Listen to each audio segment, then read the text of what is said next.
alxames juróom-ñetti fan ci weeru septembre ñu teewaat ak yéen ci seen émission Sunu Kaay fii ci Sunu Label TV ci xolu Sénégal ci xolu sénégalais yi ñuy waxtaanee toujours li nga xamante ne moom mooy thème de la semaine muy donc les violences tey ñuy waxtaan li nga xamante ne moom mooy cas de madame Ciss Madame Ciss Ndiaye, c'est ça. Ciss Ndiaye. Mam Ciss Ndiaye. Voilà, donc c'est le Ndiaye après le Ciss. Amul benn problème. Mam Ciss Ndiaye. Mam Ciss Ndiaye. D'accord, moom daa teel a bokk ci kaay yi sax moom loolu ma ci neex. Waaw. Da cee teel a dugg de mais dafa mel ni tey kaa lañ am nag. D'accord. Am beneen monsieur Giraud moom tamit muy psychologue dina ñëw ci li nga xamante ne moom mooy suñu plateau ci Sunu Kaay. Ma leen di jaajëfal bu baax a baax ci ànd bi ngeen ànd ak ñun yéen ñi nekk waa Sénégal waa diaspora bi fu waay mënti nekk rek di suivre ak di safoo Sunu Kaay maa ngi lay jox sa wàccuwaay di bàyyi di jëlu mu nuyoo. wala ngal bi. aada bi te yow laa jox. boo nuyoowul rek bu ma joxee kàddu bi doo nuyoowaat. merci non amul problème kenn moom moo joxee rek ma def ko amul problème merci beaucoup suñu téléspectateurs yi. di leen jaajëfal bu baax a baax di kontaan ci yéen di leen rek encore une fois émission bi ngeen daan suivre chaque jour di leen di vendredi. mooy suñu cas seen cas di leen remercier bu baax a baax di leen jox seen wàccuwaay fu waay mën a nekk ci Sénégal partout dans le monde entier. di leen jaajëfal bu baax a baax. yaa ngi leen di jaajëfal. d'accord Mame Ciss Ndiaye. Bon salaamaaleykum waa suñu émission Sunu Kaay man la Mame Ciss Ndiaye dëkk Tëngéej quartier bu ñuy wax Thiawlène Bout maa ngi leen di nuyu bu baax di leen sant di leen gërëm di leen wax ne kontaan naa lool ci émission bi ngeen ma boole nii tey. ñoo la gën a kontaan Mame Ciss Ndiaye li ñuy wax téléphone yëpp pour man madame Ciss Ndiaye la ma wax. ndekete Mame Ciss Ndiaye la. waaw da ngeen ba gars yi bu ñu ma déggee dinañ ne kaala. ñu leen di fàttali rek ne mën ngeen ñu suivre en direct ci seen canal TNT bu 27 37 bu TV d'Orange en direct sur Facebook ak fi nga xamante ne aussi mooy bépp réseaux sociaux. mu ngeen suivre aussi émission bi ci YouTube bi di jëlu. tey loo ñu laal actualité bi balaa ñuy xuus ci suñu thème bi. actualité mooy li àdduna ñëpp xaar. lan la àdduna di xaar. yow dëkkoo Fernand tu n'es pas sénégalaise. sénégalaise laa nag waaye lan la àdduna di xaar. parce que man xëy na man li may xaar ak yow li ngay xaar wala li Mame Ciss di xaar bokkul. da nga ne àdduna yëpp moom la ñuy xaar. li ñu jubilé woon fii ba Sénégal àdduna ñëpp kontaan. ba Coupe d'Afrique. waaw loolu Coupe d'Afrique bi la waaw Coupe d'Afrique monde bi la ñuy xaar. bu mondial monde bi mondial bi incha allah rahmani bu ñu ngi ñaan. suñu gaynde yi indi ko waati ko fii si Sénégal. comme li ñuy indi fii Coupe d'Afrique. la ñuy ñaan kay. alors Coupe du monde bi. Coupe du monde bi way Demba barki Demba je sais pas egsi na fii ci Sénégal accompagné ba benn entreprise bu mag ñoo ko indi fii ci Sénégal et voilà ñu koy célébrer c'était machallah c'était fantastique voilà oui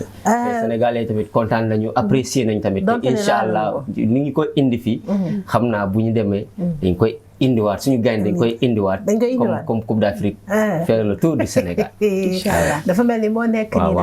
nii et puis Mame Ciss man li ma si neex mooy Sénégal xam nga c'est un pays de polygame parce que fii polygame yi ëpp kii ñi nga xam ne benn jabar lañ am léegi nag puisque ñu dañoo am benn muy Coupe d'Afrique mu nekk suñu benn jabar non dañoo war a takk ñaareel muy Coupe du monde bi inchallah ñu nekk polygame nag n'est-ce pas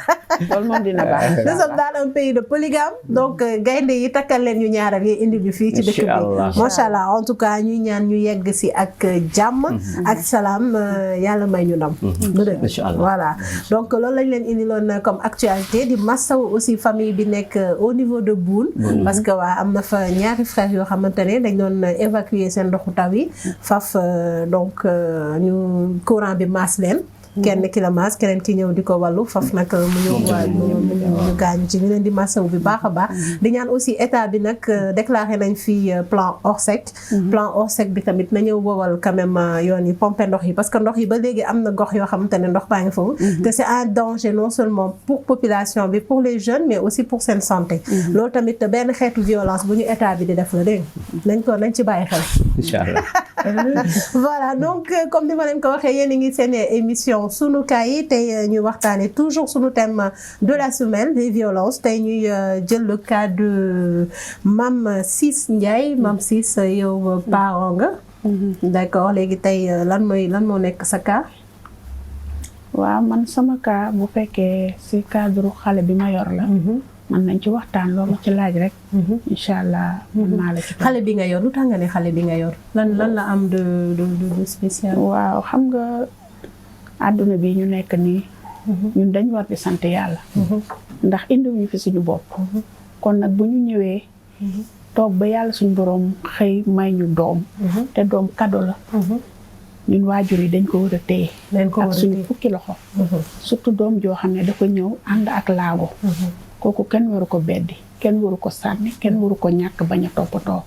ndax être humain la. doom la nit la comme ñun. gis nga ñoom ñooñu handicapé ñu de ñun yaay yi leen téye ñun ñoo handicapé. parce que nga jur doom.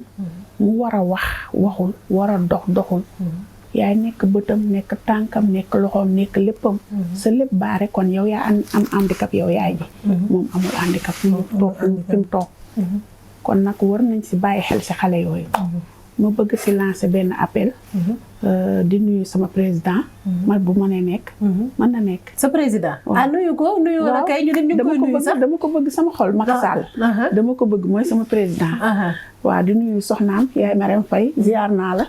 ndax mook sama yaay bokku tur chaque jour dama naan leen Marème sama yaay la. Marème sa yaay waaw. moom tamit ñu ngi gis bu baax li muy def ci dëkk bi. mais dama bëgg moom yaay Marème mu gëstu. waylaago yi waaw d'accord nañ leen gëstu ba pare jàppale leen carte égalité des chances yi doxul de doxul boobu xam naa dinañ si ñëw dañuy dem laal wala balaa ñuy laal publicité ma bàyyi la moom comme lu mu wax rek doomam laago la amee Bill si tu peux nous montrer une photo de sa fille ñu xool ko parce que nekk na aussi benn affaire boo xam te ne indi na benn frustration côté am xam naa après dinañ ci xuus voilà dinañ ci xuus ci biir Bien, est-ce qu'on peut avoir une photo? D'accord. machine bi daa mel ni moom it daa luur. amul benn problème di jéem léegi lan mooy yow sa gis ci ñi nga xamante ne dañuy ñëw indaale laago gars yi di leen di rejeter parce que forme de violence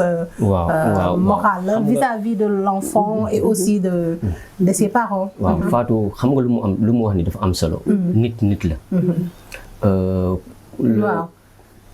là je pense que photo bi xale bu ñaawul boobu noonu war nañu ko moom tudd Rougiatou voilà je pense que laagoom physique la en plus déficient intellectuel la voilà donc ak sourire bu nice bi macha allah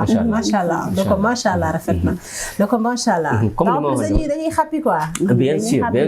donc dañuy xappi macha allah li ma wax rek xam nga nit moom nit ndong la nit yàllaa ko sax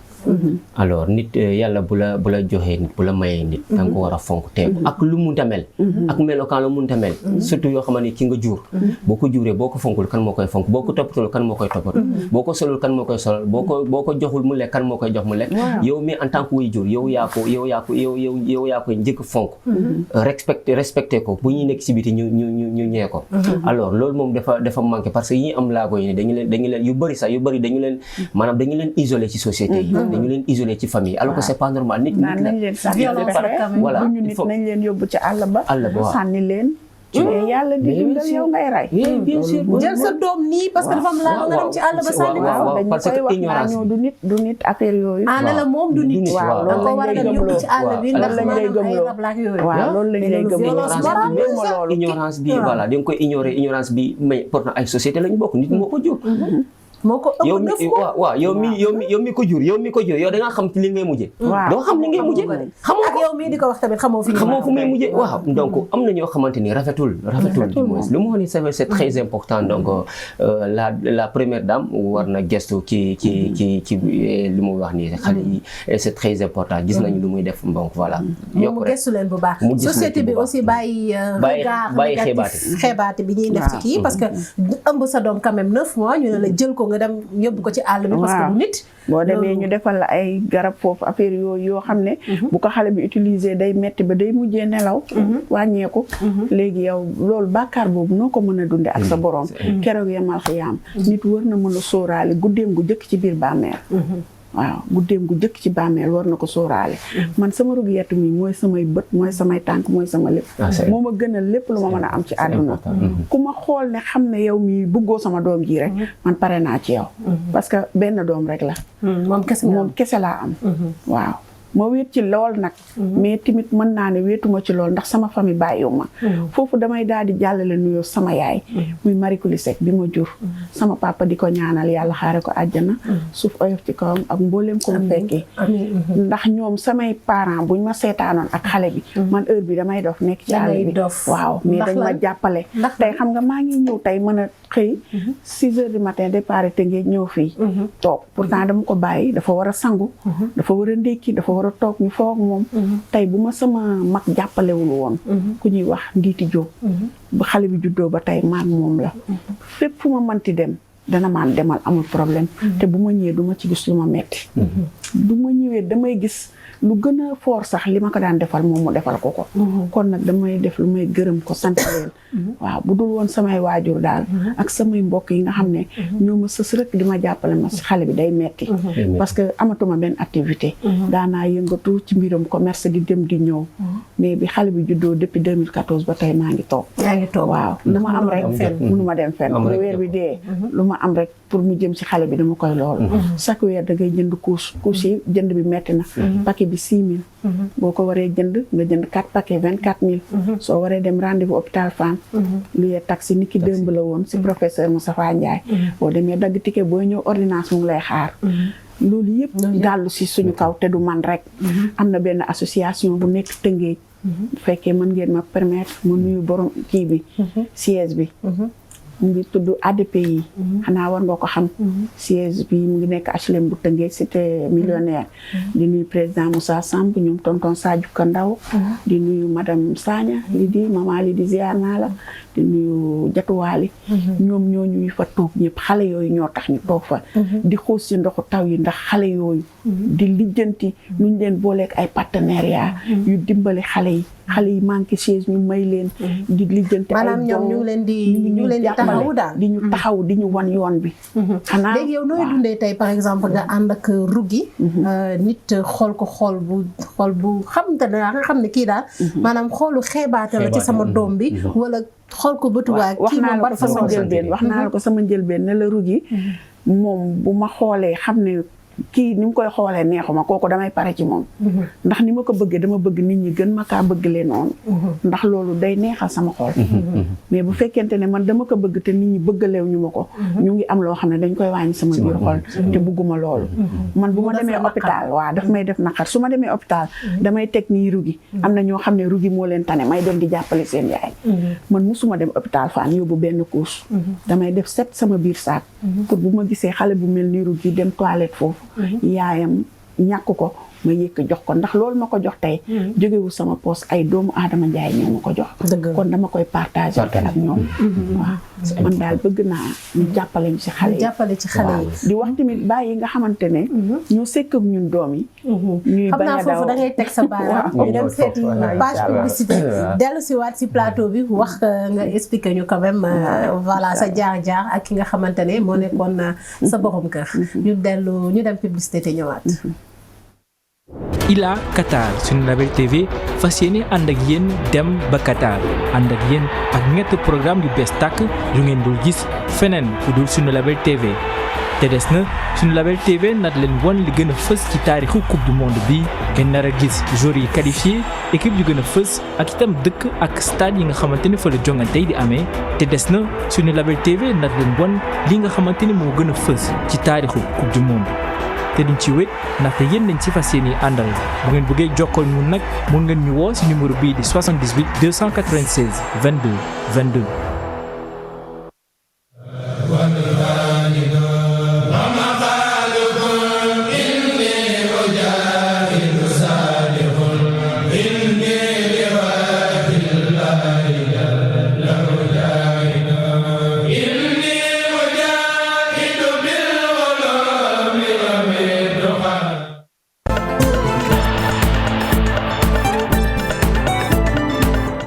Label TV vous propose la location de matériel audiovisuel dernière génération.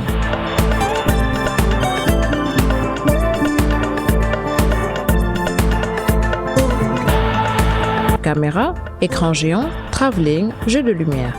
Vous êtes producteur de contenu, annonceur, découvrez notre sélection d'accessoires, d'équipements en passant par la régie, la post-production et la diffusion sur nos chaînes.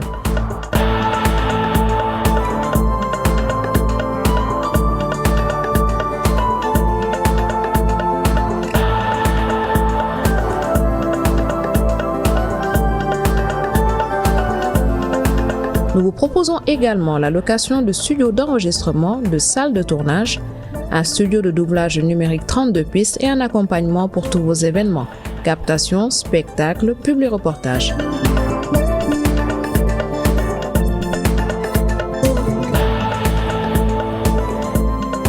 Contactez-nous au 78 296 22 22 ou écrivez-nous à l'adresse commerciale@alabeltv.com.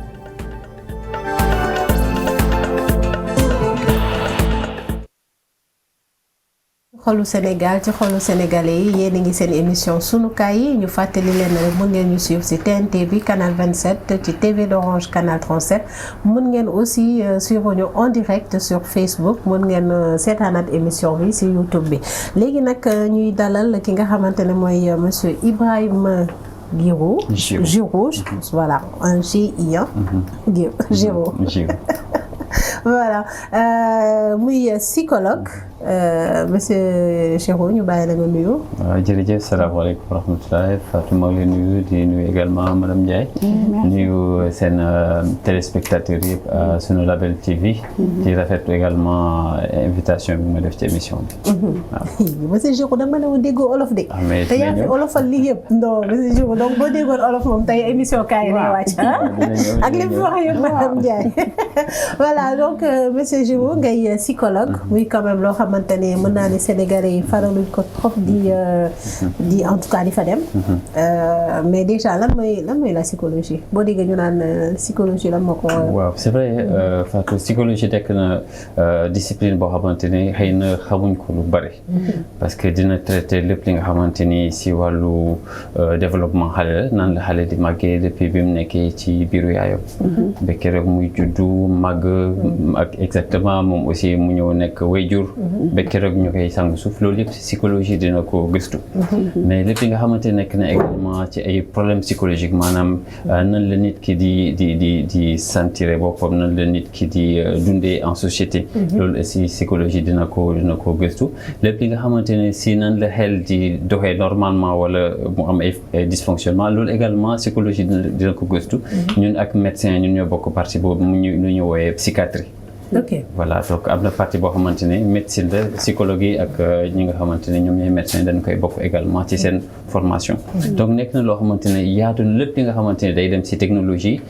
par exemple nu ñuy defaree ordinateurs yi lu bëri. lu ñuy woowee psychologue cognitiviste yi. ñoom ñoo ci gën a taxaw également. d'accord dafa yaatu. parce que fii Sénégal bi ñu nee psychologue mooy maanaam koo xamante ne ñun dañuy xalaat ku dof. wala ku am ay problème wala ku am dépression. en général loolu la ñuy woowee damal seeti psychologue. xam nga genre yooyu c'est vraiment bu ñu yaakaaree ne instant yi tu es à la limite. de dof mën nañ ko wax. mais bon c'est bon de savoir aussi que yooyu yëpp yéen a ngi ci biir di ko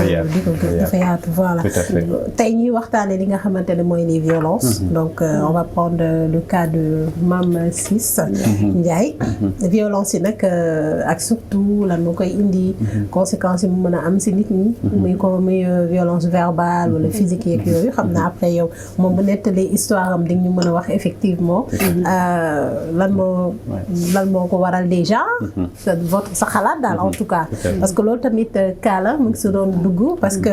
gis nañ sànq doomam bi nga xam ne dafa juddu ak laago dafay baax aussi parce que ci li ngay wax yëpp dégguma en aucun cas nga ne papam moo ma jàppale papam mi ngi taxaw. waaw. non kooku du ma ko wax parce que bu ma ko waxee rek. suñ borom damay bindal bàkkaar. ah waaw. loolu kaala di. boo tuddee papam rek mu bindal la bàkkaar. xam nga lan moo gën a metti.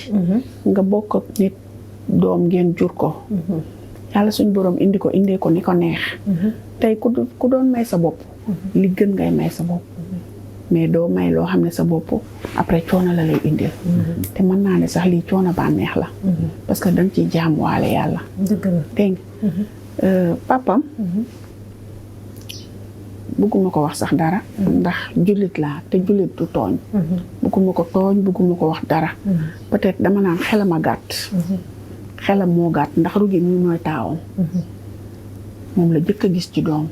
kon bu juddoo mel nii li waroon mooy ñun ñaar ñu bokk téyandoo mais boo bàyyee sa loxo rek day am lu muy nuru bàyyi loxo bi ban façon bàyyi loxo la c'est-à-dire deful si nga jur doom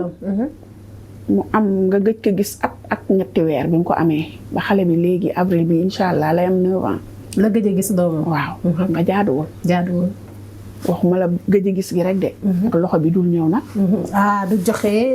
présence bi néew fii voilà léegi tey samay frère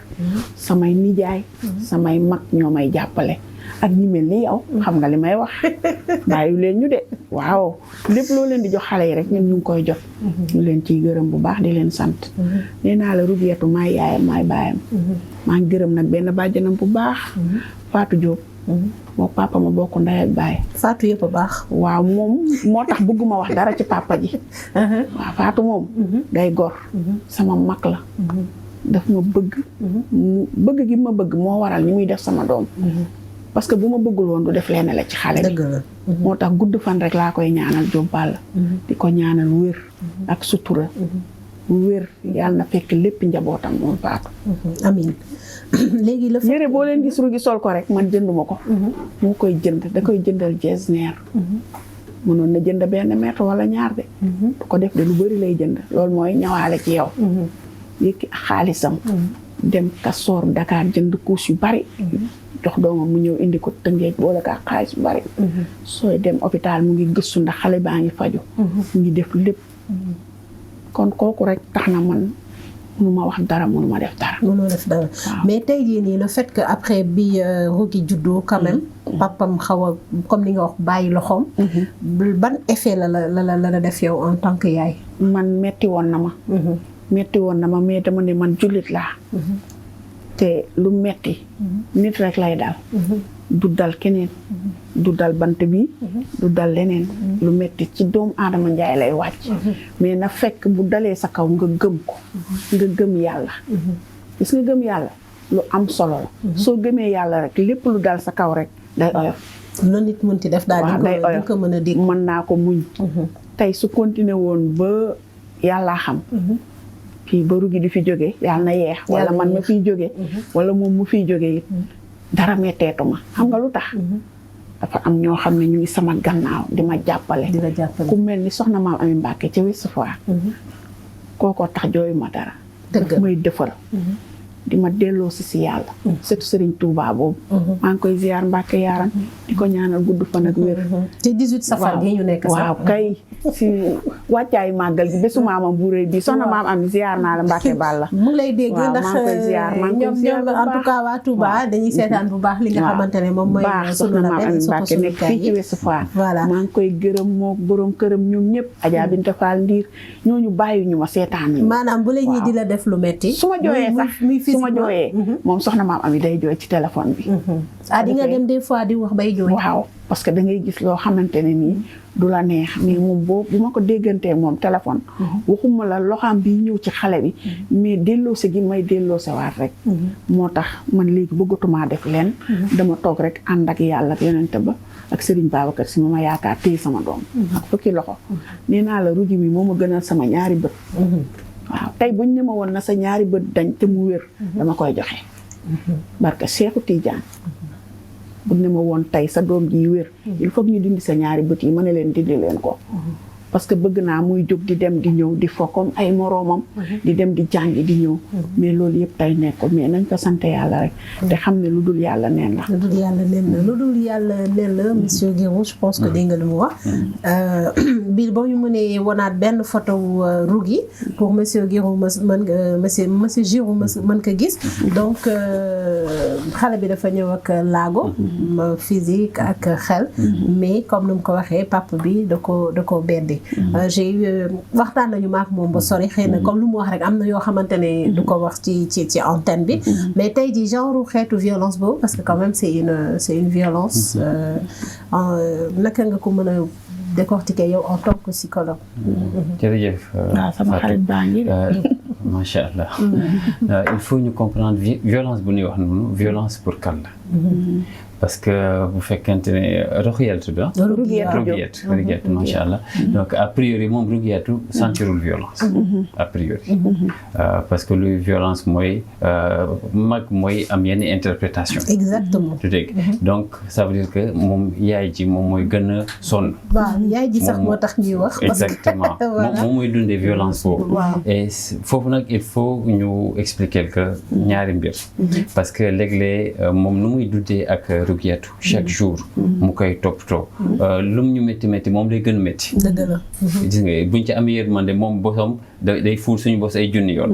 donc moom rek moo xam ne muy dund. lu mu ci expliquer am na lu mu bay moo gën bëri toujours. n'est-ce pas donc loolu day tax ba am na benn lecture bu muy am maanaam nu muy gisee relation bu nit ñi am ak doomam. boo xamante dafay xaw a biaisé tamit. dina am loo xamante ne mu ngi koy xaar te du ñëw. ak loo xamante ne xëy na mën na ko gis également fekk amul. ngir lu muy dund. donc ça veut dire que lu muy dund ci souffrance ci métit dina tax ba am na nu muy gisee àddina loo xamante ne ñun suñ dundul loolu mën nañ ko comprendre. dëgg la. donc moo tax xëy na premier conseil bi mooy lu mu wax rek moom mi wax naka. delloo lépp yàlla. parce que koo gis rek mu ngi dundee handicap. waaw dafa am handicap yi bokkuñu. mun nga gis nit muy dox am cëram yi lépp normal xel bi normal. mu am beneen xeetu handicap.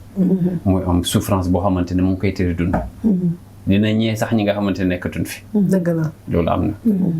donc il faut ñu comprendre ki koo gis muy dox ci kaw suuf rek. yàlla teg na ko natt boo xamante ne. natt boobu c'est nécessaire parce que dañ ko mooñaale ci sunu existence. dafa ànd ak ñun.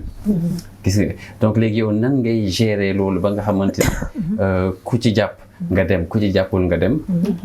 loolu mooy déterminer nan ngay réussir épreuve bi parce que ku nekk rek yàlla teg na la épreuve. exactement loolu benn la. ñaareel bi mooy handicap yi c'est signal la pour xool nan la état Sénégal. nan la parents sénégalais yi. donc Sénégal en tant que état. mais Sénégal également en tant que parent. fan la Sénégal tollu ci maturité. parce que bu fekkente ne nekk nañ ci dëkk boo xamante ni am nañu un vrai système pour ñu mën a toppatoo xale yi mag ñi ñëpp ñi nga xamante ni am nañu laa ko. loolu day wane ni kon ñun jàpp nañ ni ñëpp dana bokk. ñëpp am nañu cër ci réew mi ñëpp am nañu vraiment sañ-sañ ci réew mi. bu fekkente ne am na ñoo xamante ne ñoo ngi dundee handicap te mu ñu am benn service boo xamante ne mën na leen jël en charge. loolu dafay wane ni Sénégal ba léegi am na ay jéego ñu war a def te defaguñ ko. te ñoo ngi porter préjudice à cette souche là bu nekk muy handicap yi. quand même xeetu violence morale la. exactement donc ñooñu dañoo am les mêmes droits. que n'importe quel Sénégalais bi nga xamante ne moo ngi doxee am ay cëram mi normalement ëpp ñu leen droit. loolu moom c'est très important de le dire maintenant nag dëkk boo dem muy États-Unis dëkk yu gën a développé sax. ba léegi am na ay difficultés. ça c'est vrai il faut aussi ñu reconnaître. mooy lu ñuy wax ci français faut pas jeter le bébé avec l'eau du bain. waaye mooy nga jàpp ni am na jéego ñu war a def. mais am na jéego yoo xamante ne c'est sûr ñu ngi koy def association yaa ngi fi. am na ay partenaires yu ñëw. mais il faut que état bi gën a dooleel association yooyu. gën a fulal question handicap. ça c'est très important mais Sénégal en tant que parent également. parce que bu fekkente ne ñëpp ñu ngi def comme moom mooy booy dem dans ces visites là nga yóbbaale juróomi couche fukki couche loolu attention la ça s'appelle une attention mooy bàyyi xel ni ki nit ñi yemuñu ci doole yemuñu ci situation sanitaire yemuñu sax bon nit mën na am encore une fois des millions ba pare mu am handicap parce que lu muy dund neexul. dëgg la waaye loolu am la. wala nit teg la ko wala nit teg la ko donc nan la ñuy bàyyante xel suñu biir. loolu dafay wane niveau de maturité. Sénégal pas seulement en tant que État mais Sénégal en tant que communauté de parents. c'est-à-dire aujourd'hui tey jii bu ñu doon bàyyante xel dina wàññi yenn xeetu violence muy morale muy physique yi ñuy defante suñu biir. mooy première violence bi. mooy ñàkk bàyyante xel boobu mooy première violence. d'accord yeneen yëpp ci loolu la judd. voilà donc violence d'origine bi mooy le fait que dafa mel ni tey ñun individualisme mooy bopp sa bopp dafa toll foo xamante ne dafa jéggi exactement dañu bàyyi li nga xamante ne moo nu jig ñu dem si loo xamante ne moomuñu ko baaxul si ñun te fu mu ñuy yóbbee maara tey daal xam nañ ni baaxul mooy lu muy dund ni mooy lu keneen di dund ñoo xamante ne xam nañ leen ak ñu xamul dëgg la d'accord mais tey jii nii comme son cas man tey jii lu mu wax parce que doom moom benn nit du ko jur ñaari nit ñoo koy jur nga jur doom boo xamante ne dafa am laago ñu ne la kii am na ñu ne naan dëmb la ñu naan la jinne la comme lu mu wax dama nga sànni ko wala benn parent bi et la majeure partie nag du parents yu jigéen yi ñooy daw parents yu góor yi ñooy daw yow naka ngay jàngatee situation boobu noonu en tant que psychologue waaw mooy manque de maturité de Sénégal yëpp en tant que communauté parents yi mooy dafa am lu bëri loo xamante ne des na ci nan la parents yi war a taxaw ku góor ki comme ku jigéen ki tey gis nga bu fekkente ne dañuy dellu dëmb gis nañ ni parents yi duñ leen bàyyi ñoom ñaar rek ñu yor seen doom dafa am ñu leen wër bàjje nekk vraiment communauté bi voilà ñëpp a doon yar exactement même dëkkandoo yi vraiment ñu ñëpp dañ leen bokk yar xale bi tey de plus en plus gis nañ ni ñaari waajur yi dañuy gérer ñoom ñaar rek seen doom de plus en plus loolu moo nekk di am donc loolu gan di problème la ñu jural loo xamante ni parce que ñoo ngi dem si solution tubaab yi te ñoom tubaab yi am nañ ay moyens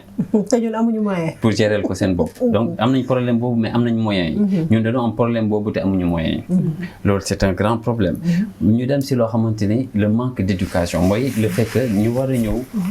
bokk nekk ay parents fu mu ne nii kenn waajal duñ leen waajal te dañ leen war a tàggat dañ leen war a waajal pour ñu comprendre dan moo war a nekk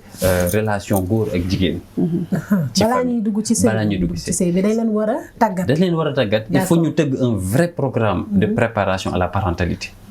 te loolu ci adolescents yi la war a commencer d'accord ñu teel a jël adolescents yi en charge teel leen wax lan moo war a nekk seen responsabilité fii léegi 10 ans fii léegi 20 ans nga xamante ne ils vont se marier ñu teel leen préparer ñam lan mooy seen responsabilité góor comme jigéen parce que tey il faut ñu génn ci erreur bi nga xamante ne dañu jàpp ni jigéen kese mooy yar d'accord loolu handicap la ci xale bi beneen handicap même bu fekkente ne amul problème psychologique amul problème si ay cëram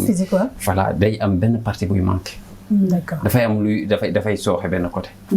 donc il faut que góor yi comprendre ni responsabilité la devant l'État du Sénégal mais seen responsabilité la ci kanamu yàlla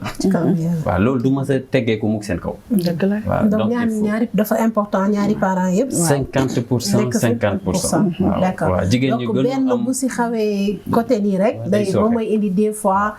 comme li ñu war a conséquences yi mooy que ni xale bi mun na dem am yeneen comportement violent déviance mu yóbbu ko ci violence yi yenn xeetu action yu muy def ngay naan xale bi lii xale bi laa fekk peut-être comme ni nga ko waxee base yi moo manqué te gis nga nit bu am yenn rapport yi ak xale buy dundee handicap yàlla moo lay woon yow ban xeetu nit la c'est très important gis nga ku yàlla may xol bu yaatu nga mën a boole xale bu ànd ak handicap nga mën ko boole ak sa bopp loolu signal la ci foo toll ci yàlla bu fekkente ne nag yow da ngay repousser xale bi nga xamante ne handicap dafa am handicap yàlla moo lay woon sa bopp ni nga mel rek la yàlla c'est vrai et puis fii nii Sénégal dañoo am quand même benn habitude mooy nit bu xasee am benn laago rek boo xamante ne dafa apparent dañ koy jël classé ko booleetuñ ko si nit ñi booleetuñ ko si société bi stigmatisé loolu tamit di benn xeetu violence la stigmatisation voilà loolu moom bëri na quand même au niveau du Sénégal mais léegi man dama am beneen question aussi parce que fan yi yëpp ñu ngi gis ay nit ñu naan dañuy dépression léegi dépression boobu noonu ñuy wax lan moo koy war a mën a indi ak bu ñëwee aussi naka ngeen koy saafara dépression Fatou mu ngi jógee ci pression dépression mu ngi jógee ci pression waaw kon ñun ñëpp dañuy dundee pression léegi boo demee ba mënatoo dékku pression boobu da ngay dugg ci dépression donc loolu moo jiitu dépression mu ngi jiitu ci pression dépression mën na dem ci oppression mooy ñu lay teg loo xamante ne di la méttital di la teg loo xamante ne yenn violence yi yooyu dina la yóbbu ci yenn xeetu dépression yenn déprimé yi mooy luy xew ci biir ci kër yi luy xew ci mbedd mi luy xew bureau yi exactement ak pression bi yana trop criminalité bi dafa jéggi dayoo voilà tey ñun ñoo ngi doon avertir l'État du Sénégal depuis 2010 ñoo ngi doon wax ni dinañ toll foo xamante ni criminalité bi dafay gën a wàcc si âge yi tey gis nañ ko 2010 voilà depuis 2010 ñoo ngi kon vous avez alerté depuis 2010 du tey depuis 2010 ñoo ngi doon wax ni dañ am ñaari Sénégal benn Sénégal boo xamante ni waajur yi jël nañ seen temps yar seen doom teg leen ci yoon gis nga mooy yar leen ci yërmande yar moom ak yërmande rek moo jiitu yar leen ci yërmande xamal leen àddina te mën nga yar sa doom sax nga teg ko loo xamante ni mën na ko dékku boobu Sénégal am na mu am beneen Sénégal boo xamante ni parce que parents ñoo ngi dundee pression loo am ngay joxe donc parents ñoo ngi dundee pression boo xamante ni dafa jéggi dayoo te amuñu toujours aide bi nga xamante ne mooy tax ba ñu mën a dékku pression boobu ñu boole ko yar seen doom donc Sénégal boobu mooy Sénégal violence bi. waaw du ñëpp ñoo violent. waaw du ñëpp moom. mais maanaam voilà. dafa jéggi dayoo voilà dafa jéggi dayoo parce que diw rey nañ ko diw doo nañ ko diw di ak di. donc je pense que looloo taxoon gënoon a tax sax ñu ñaax il faut ñu dellu si waa si violence bi. pour ñaaxaat ñi nga xamante ne ñoom ñooy en tout cas état bi aussi ak Sénégalais yi seen jëmu bopp. mais comme ni ma leen di wax rek pression sociale dina yóbbee nit lu bëri te pression sociale mën na jóge fu nekk nag. mën na jóge fu nekk mais ku dépressive. bu ñëwee ci yéen naka ngeen koy dalalee. waaw dañ koy delloo si yàlla ala kulli xaal. waaw loolu moo jiitu. moo tax ma bëgg a. bëggamul yàlla nag. waaw bëggamul yàlla dina am problème. dafay am problème parce que fii inna lillahi wa inna ilayhi raji'un mooy ci yàlla lañ jógee ci moom la ñuy dellu te loolu boo ko teelee xam moo gën balaa ñu lay tàggee du dégg c'est très important moo tax am na benn programme boo xamante ne État du Sénégal mu ngi koy amal sur lu ñu koy renforcement des pratiques parentales wala éducation parentale programme boobu am na malheureusement si juróom-ñaari région rek la am Sénégal mooy nan la ñuy waajalee waajur yi parce que loolu mooy tax ba ñu mën a wàññi pression bi renforcer lu ñu woowee résilience mooy nan la ñuy waajalee nit ki comme pression mënta ñàkk nan la ñuy waajalee nit ki voilà la kuli xaal boo jógee Sénégal dem feneen même pression bi loolu la mais différence bi mooy nan lañ la tàggatee pour nga mën a dékku pression boobu d'accord bon bu loolu weesoo bu nit ñëwee sur ñun lu ñuy njëkk a def mooy ñu delloo xelam pour mu comprendre que épreuve moom dafa mel ni imaginer ngay quitter benn point A nga war a dem si benn point B mais yàlla gis na ni boo waree yow sa ambition mooy nga àgg ci point B bi mais yàlla xam na ni il te faudra ñaari vie pour nga àgg ci point B bi tellement yow ni ngay doxee dafa yéex mu indi natt da lay nattu on appelle ça un saut dafa mel ni da ngay tëb pour dem ci point B bi d'accord nattu boobu la yàlla teg nattu la gis nga donc ñun loolu mooy suñu liggéey mooy dañ lay woon ni effectivement tu es en train de sauter mooy da nga nekk di tëb mais bi ngay tëb nag comme sa tànk laalu suuf da ngay am inquiétude da ngay am angoisse da ngay am njàqare parce que tu ne sais pas fooy atterrir ñun suñu rôle mooy ñu jàppale la nga xool fan ngay atterrir parce que lu wóor mooy da nga tëb d'accord te tëb boobu pour nga gën a gaaw la pour nga mën a egg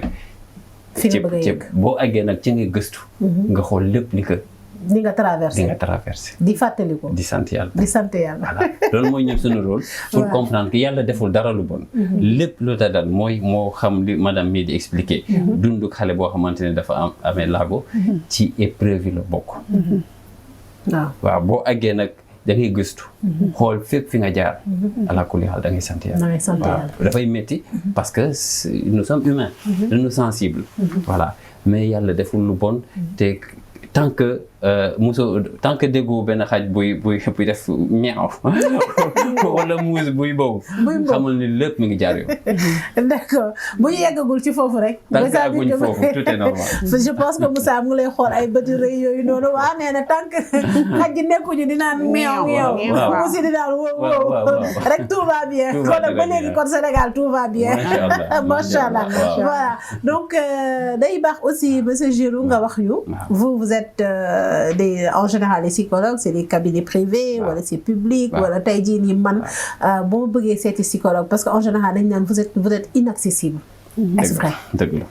waaw nous sommes inaccessibles parce que bëriwuñu bëriwu leen loolu la bëriwu leen waaye du ci koppar gi voilà non parce que gars yi ci koppar gi non luñ bëriwul moo tax mu cher waaw loolu la ay gars yi dem leen defi formation si voilà il faut faire une vraie formation loolu Fatou je voudrais lancer un appel de bon ma ko permettre pour wax psychologue sénégalais yi ñu fexe ba nan la ñuy defee psychologie mu dëppoo ak sunu culture d'accord parce que science boo gis dafa ànd ak culture waaw lu dem nag si tàggat nit ki waajal ko defal ko préparer ko ci àddina loolu dafa war a dëppoo bu baax ak sunu culture ak sunu gëm-gëm donc buñ ñu jëlee modèle yoo xamante ne modèle occidentaux yi la ñu ñëw plaqué ñu ko parce que ça fait que ñun si naqar bu ñu am ñoom dañ ciy boole culture ñële mu nekk ñaari violence c'est vraiment mukk ci àddina parce que ñee nu ñuy régler seen problème boo jëlee modèle boobu te ñoom dafa am lépp ay bagages ay bancages yu ñu teg en place pour mën a suivre nit ki ñun amuñu structuration boobu donc il faut que nu ñuy suivre nit ñi fii au Sénégal mu dëpp bu baax a baax ak suñu réalité ak suñu culture ak également fu ñu jëm en tant que société d'accord voilà loolu c'est très très important ñoo xam ni waruñu jël rek ay diplôme fële ñëw exercer comme ni ñu exercer en France il faut ñu adapter ko bu baax a baax sinon ñoom ñooy njëkk a violenté société sénégalaise bi psychologue yi bàyyi leen ci xel bu la ñu violenté mënuñoo am violence di ñëw si yéen ngeen bëgg ñoo yokk beneen violence mu nekk ñaari violence madame Ndiaye boobu day metti ne ko boobu day metti de da nga am lu la naqari dem ci ki nga yaakaar mu bëgg laa tegat mu doolil la ci boobu moom da ngay nuy wax doo pooral rek doo ci génn de ne ko doo ci génn donc mën nañ ne fii au Sénégal il y a pas d'école de formation pour les psychologues tijji nañu alhamdulilah daaw université Cheikh Anta Diop tijji na benn faculté de psychologie ren sax dañ tijji benn faculté de psychologue donc ça veut dire que fii les quelques années fii ak 4 ans 5 ans université Sénégal dina commencer produire ses propres psychologues donc loolu c'est très important on est un des rares pays africains bi nga xamante ni am na faculté de psychologie donc loolu dañ koy ndamoo c'est très important voilà bu baax a baax waaw mën nañ produire peut-être fii 100 psychologues dans 5 ans peut-être 500 dans 10 ans donc c'est très important donc psychologue yi dañu commencé yokku boo ko defee privé également concurrence bu bëri privé voilà donc loolu aussi day baax nit ñi xam ko mais aussi mën nga ko poser ay questions soo bëggee yaay kii mën nga bu dee am nga loo ko bëgg a wax bëgg a laaj parce que man li ma ko bëgg a laaj mooy que ne comme xale yi dañuy dem di def traitement souvent ku ci mel ni doom bi ma yor day jékki di piquer crise day jël Dépakine ak Valium mais da nga ko koy jox di traité wu mën naa la wax ne la durant mu juddu ba tey mu ngi dem traitement fii ci Fann ci neurologie bi mais day jékki saay rek mel ni garab googu nga koy jox jariñul dara crise bi day continuer di ñëw mën na ko dal ñaari yoon ñett ci bés bi ma doon laaj loolu lan moo ko waral te maa ngi koy jox garabam normal loolu moom dinaa ci mën tontu parce que man def naa neuropharmacologie en fait boo jëlee garab dafa am diir bu muy des ci sa deret gis nga moo tax ñun la par exemple da nga war a jël garab bi 2 fois par jour parce que jàpp nañ ni au bout de tel nombre d'heures deret bi dafay jël lépp li nga xamante ne moo ngoon ci garab bi pour mu mën a am effet beneen partie bi mooy dem dans les urines wala yooyu donc garab bi dootul am effet boobu c'est une chose deuxième chose mooy am na li nga xamante ne mooy lu ñooy habituation mooy sa yaram day dem ba mu miin garab bi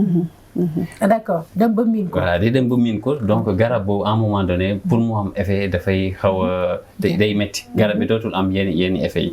moo tax il faut changer garab mais deuxièmement li ñu woowee santé mentale mooy maanaam nan la nit di dalee wala problème psychologique yooyu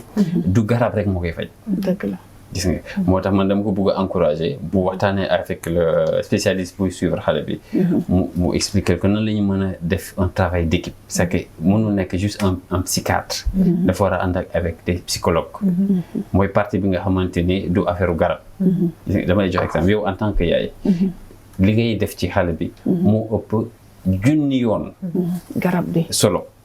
garab bi dëgg la taxaw bu koy taxaw ça c'est très important taxaw bi nga koy taxaw psychologiquement xale yooyu mën nañ am problème maanaam si lépp li nga xam côté intelligence wala yooyu mais seen partie émotionnelle mooy yëg-yëg bi mu ngi dox si ñoom normalement dañuy dox normalement léegi nag si yëg-yëg boobu noonu si yëg-yëg boobu noonu dañuy dem seeti benn vidéo quand même nga expliquer ñu dëgg bu seetaane ba pare après ñu nga wax ñu daal parce que man daf maa xaw a yëm tuuti comportement bi ki nga xamante ne moom moo def acte bi donc ñu dem seetaan vidéo bi dellu si waa si plateau bi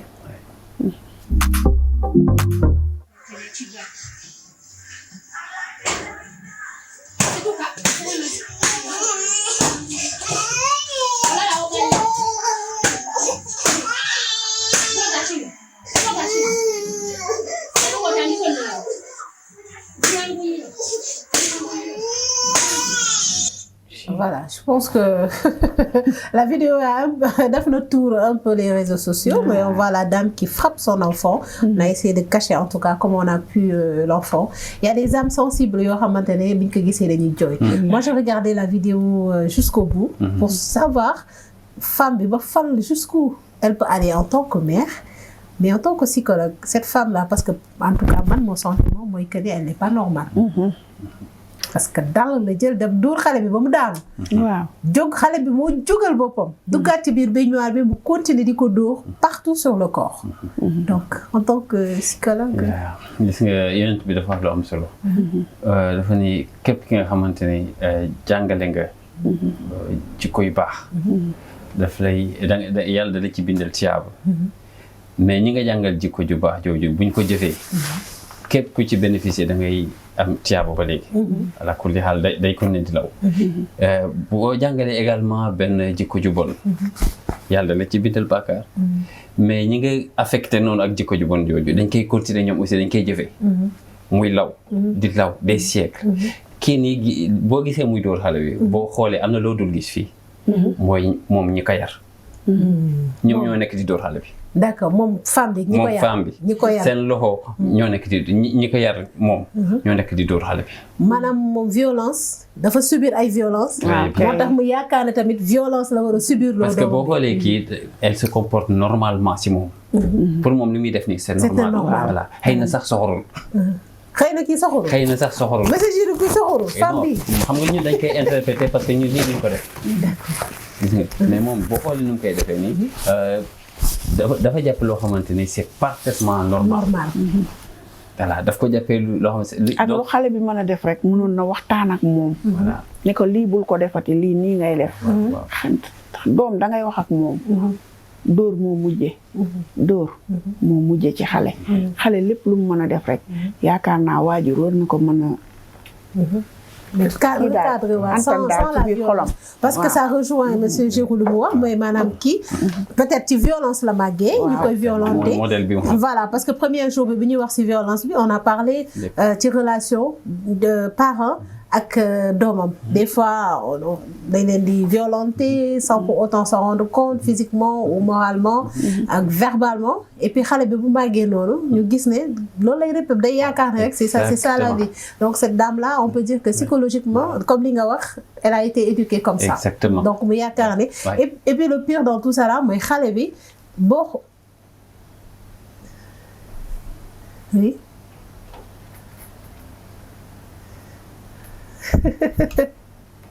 oui exactement parce que ay question là yu auditeurs yu téléspectateurs yi di poser nee nañ pourquoi femme bi di romb réagirul par rapport ak li femme bi di def voilà donc am ñu bëri voilà ñu bëri mais xale bi tàmm nañ di ko dóor parce que xale boo gisee aussi ni muy réagir day xam ne kii tàmm na di ko koy dóor voilà et puis ci biir kii bi aussi da ngay gis ne xale baa ngi def tout pour faire plaisir à sa maman même si mu ngi koy violent. mooy lu ma wax mooy tu sens que ñii ci modèle lañ nekk. ci modèle moo tax kii romb deful dara. parce que bu fekkente ne nekkul seen modèle. dafa doon intervenir. ok gis nga donc ñoo ngi ci modèle d'éducation boo xamante ne éducation par la violence la gis nga parce que kuy violenter bébé xam kii bébé la bu amee 1 an 6 mois ci la yem maximum 18 mois dóor ko ba mu daanu dóor ak métital nit dafa nekk ci ñoom sookul mooy seen modèle moo tax bu peut-être téeméeri nit mënoon nañ romb ba kenn du wax parce que mooy seen modèle donc xale bi voilà est-ce que du dañuy bañ a wax mu boole leen ci non bu leen ci boole également mooy modèle bi rek ba léegi donc xale boobu dafay màgg am même modèle bi te bu ñu deful attention lu raw loolu lay def moom ay doom muy indi agression yi indi rey nit yi indi affaire de plus en plus précocement à 9 ans nga gis xale bu rey nit tey Sénégal am na xale yu 9 ans yu rey seen morom ci ay affaire yu pour ay 100 francs ay 500 francs dem daal di jëndi paak rek ñëw jam ko nekk lu metti donc ça veut dire que comme on dit l'enfant copie boobu it xëy na loolu comme li nga wax noonu lañ ko yaree mu màggale si donc loolu lay reproduire loolu je pense que lu jara bàyyi xel la quand même monsieur Jourou yéen ñi di ay psychologue tamit yaakaar naa war ngeen di def ay sorties di def ay vidéo xam nga TikTok bi nga xamante ne nit yi dañ koy utiliser di ci def du n'importe quoi parce que moi je me dis que ni ki créé TikTok sax wóor na ma ne mosul def vidéo TikTok posté ko waaye ñun Sénégal on l'utilise mal donc je pense que aussi comme yéen psychologue yi war ngeen di utiliser TikTok di yeewaare askan bi surtout par rapport ak violence bi nga xam ne forme yëpp lañ am léegi Sénégal boo xalaat rek conjugal beeg lépp moo ngi ci bàyyiwuñu dara donc day baax aussi ngeen ñuy may ay vidéo ci réseaux sociaux yi pour indiwaat encore li nga xamante ne moom mooy population sénégalaise bi parce que quand même gis nañ ne daal jéggi na dayoo parce que Fatou pour se dire xam nga ñoo ngi def émission di wax lu am solo mais société sénégalaise moo war a xoolaat boppam parce que tey bu fekkente ne da nga fi invité woon benn comédien ay boo demoon si réseaux sociaux yi ay téeméeri junni vues ngay am mais boo tegee lu am fulla lu am fayda loo xamante amal na société bi njëriñ mais quelques nit kese dañ lay zappé donc société boobu te loolu man alxuraan moo ko wax tant que ñun changé wuñu soppiwuñu lu ne ci ñun yàlla du wàcc soppil ñu ko waaw duñu ko soppil de moom donc loolu ça commence au sommet de l'État il faut mu am un véritable programme pour que ñu dooleel wayjur sénégalais yi ñu mën a dal li nga wayjur yi buñ dalee daañ mën a yer seen doom correctement mais tant que ñoo ngi daw à droite à gauche di dépense quotidienne bi tey ñu am suba ñu ñàkk c'est difficile gannaaw suba ñu yokk prix yi il faut ñu xoolaat loolu te salaire yi yokkuwuñu loolu tamit pression la rek boo xamante ne dina indi beneen façon donc ñun état baa ngi ñu violenté ñun tamit ñun société bi ak ñun yaay way laa parce que état baa ngi violenté doon nañ fi joxe xaalis te ñun yëguñu ko tabaski bi passé dégg naa état doon na fi joxe ay 80 000 francs te loolu yëgsewul si ñun ñi nga xam ne ñoo yor ndimbal li sax xale yi tëdd nekk ay way laago ñoo ko moom te gisuñu loolu man ma gis ñoo xam ne dañ leen ko jox dara jotu leen koñ bi ma dëkk dara jotu leen ñu jox leen ko ñi nga xamante ne ñoo soxla ndimbal ñu bàyyi leen boobu beneen xeetu violence la état du Sénégal bàyyi leen ñu xel parce que yéen a ngi ñuy violenter d'une autre manière voilà yokk prix yeeg te salaire yi yokkuwuñu boobu violence la man moom dama bëgg a ñaan président de la République mu jël temps wax ak parents yi d'accord parce que moom la ñu dënk responsabilité parce que mu am un discours de coaching dëggantaan ñu bàyyi politique bi voilà wàññi politique bi wax ak parents sénégalais yi dafay am temps que wax ak ñoom nga kañ leen nga bakk leen parce que lu ñuy sans parents sénégalais kon tey Sénégal tas na waaw parents sénégalais ñoo tax ba parce que armée rek yor kaaraange réew mi communauté yi li ñuy joué c'est important gis nga balaa nga koy xam nga xool mbas mi bu fekkente ne parents yi jàppuñ ci woon Sénégal dafa doon dakk parents yi ils sont importants pour réew mi dox ci wàllu koom-koom parents yi ils sont importants pour réew mi dox ci wàllu éducation parents yi ils sont importants pour réew mi dox ci wàllu wér-gu-yaram parents yi ils sont importants pour réew mi dox ci wàllu kaaraange bi lépp loo jël parents yi ñoom ñoo jiitu donc man sama prière mooy chef de l'État mu jël un moment un discours adressé exclusivement aux parents sénégalais pour reconnaître effort yi ñuy def ba pare wax leen ce que le Sénégal compte faire pour que les parents puissent avoir le temps ak dal bi bi war ak également ñu soutenir leen financièrement parents ñu mën a yar seen doom dans les 10 ans qui viennent. Dans les 10 ans qui viennent. Je pense que suñu njiit Macky Sall du chef de l'État, du président de tous les Sénégalais dégg na la monsieur Géraud ça appelle et même comme on dit que l'État c'est une continuité xam naa ku ko wuutu tamit dina bàyyi xel li nga wax parce que c'est très important tout le temps dañu naan base lépp rek éducation bi la te éducation bi parents yi voilà donc madame Ougui ñu bàyyi la nga tàggoo suñu temps bi ñu amoon jeex na voilà waaw dëgg la Fatou kontaan naa lool maa ngi leen di sant di leen gërëm yéen waa télé bi di suñu kaay émission bi am na solo lool parce que tey bi ma ñëwee li ma foogoon ak li ma fekk sax du benn kon kontaan naa lool ndax li tax ma kontaan mooy que ne yéen a ngi def seen liggéey ni mu leen ware ba tax na ma leen di ñaanal seen société bi yàlla def ci jàmm yàlla defal leen gudd fan ak wér waaw di ñaanal monsieur Guiro sama sociologue bi di ko ñaanal moom tamit gudd fan ak wér di ko wax ne ko métier mi daal macha allah waaw ñoo ngi si daal di jàpp ci combat bi léegi nag may gërëm di tàggu waa Sénégal yëpp di gërëm nag sama président Macky Sall dama koy nuyu de dama ko bëgg sama biir xol waaw dama koy nuyuwaat di nuyu sama yaay Marème Faye waaw dama leen bëgg bu ma toogee chaque jour dama leen di tudd bëgg leen nag moo ko waral am cofeel goo xam ne dafa nekk sama diggante ak Macky boo xamante ne maa ngi ko bëgg lool bëgg tamit mu gestu suñu doom yi non dina leen gestu président gestul way laago yi waa Tëngéej moom gisuñu dara Tëngéej gisuñu dara parce que moom day seetaan suñu kaay yi donc bu ko seetaanee rek dara yaay Marème Faye moom dama kaa bëgg gisal sama bopp di ko gis inshallah di ko gis ndax dañuy seetaan sunu kaay dañ ko gis kon ne maa ngi dëkk Tëngéej ci booru fi Macky Sall am turandoo kër Pël Fuuta maa ngi moom ñoo dendee inshallah yaa Marème Faye amal jàmm di nuyu sama yaay soxna maam Ami Mbàkke ca Ouest Foire maa ngi koy ñaanal gudd fan ak wér di nuyu sama nijaay sama mag yi la famille Ndiaye bi nekk Tëngéej waa Ndiayeen Ilma ziar naa leen ñëpp di leen sant jaajeen jëf ok monsieur waaw jërëjëf Fatou vraiment dama lay remercier une occasion bu importante pour ñu mën a waxtaan ak waa Sénégal waaw ci sujet yoo xamante ni amal na Sénégal njëriñ donc jërëjëf ci invitation bi ma lay wax ni dina bizarre mais en réalité ndaje mi am na junni at ci ginnaaw parce qu'en réalité éducation bi nga yor bi madame yor bi ma yor moo ñu indi fii te loolu ça ne date pas d'aujourd'hui boo koy gëstu da ngay remonter 100 ans 200 ans 1000 ans ci ginnaaw am nañu ay sunu wayjur yu ko liggéey ba tey alhamdulilah rabbil alamin dernier message bi à l'adresse de l'État du Sénégal du peuple sénégalais gis nga nu ñuy extrémiser discours yi ñuy wax dara baaxul wala lépp baax na ñaar yooyu benn du ci dëkk d'accord lu wóor mooy am na ay jéego yu am solo yoo xamante ni Sénégal def na ko mais dañ ko war a gën a yokk ala kulli xaal foog ñu dooleel way foog ñu dooleel way jur yi ñu xam ne ñoom ñoo yor réew mi du banqaasu état bi way jur yi ñooy pilier bi d'abord donc foog ñu gëstu inchallah rabbi xam naa en tout cas état baa ngi leen di seetaan Bill tu vas me donner tout simplement quelques secondes pour en tout cas souhaiter joyeux anniversaire à notre rédactrice en chef madame Lo di Marie Penda Sila Marie xew la woore Penda Sila wala Marie yooyu donc foo ma toppee Penda Sila léegi nag dama bëgg ngeen ànd ak man rek ñu wéyal ko happy birthday to you aca 1 2 3 happy birthday to you happy birthday to you happy birthday to you Penda happy birthday to you